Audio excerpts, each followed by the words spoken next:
पण म्हणून आपण ती शक्यताच नाकारायची असंही नाही ना. आणि तू त्याची बायको आहेस, तुला काळजी वाटणारच. कसं आहे ना सई, मी तुला शमिका वाईट आहे असं सांगत नाहीये. मी फक्त इतकंच सांगते की तिच्या वागण्याकडे लक्ष दे. येते लक्षात? चला आता जास्त विचार करू नकोस, जा आणि आराम कर, झोप आता.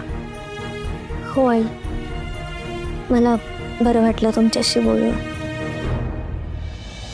मी झोपते. Good night. गुड नाईट, झोप शांत.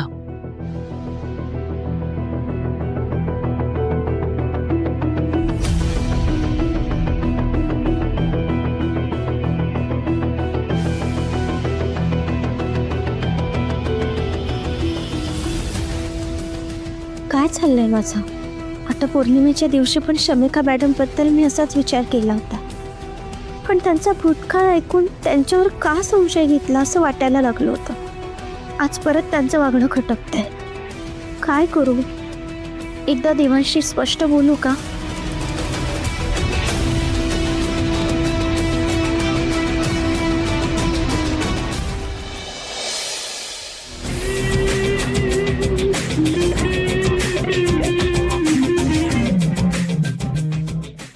ही जखम बरी होऊच नाही असं वाटतंय. देवांश, किती प्रेमाने तू आज मला हे बँडेज बांधलंयस. आज मी तुझ्या डोळ्यात तीच काळजी बघितली जी त्या दिवशी सई आजारी असताना बघितली होती. पण आता फार काळ वाट पाहावी लागणार नाही. मला खात्री आहे लवकरच तू पूर्णपणे माझा होशील आणि तुझ्या आयुष्यातली सईची जागा स्वतःहून मला देशील. पण बस, तोपर्यंत मी या जखमेकडे बघत दिवस काढेन.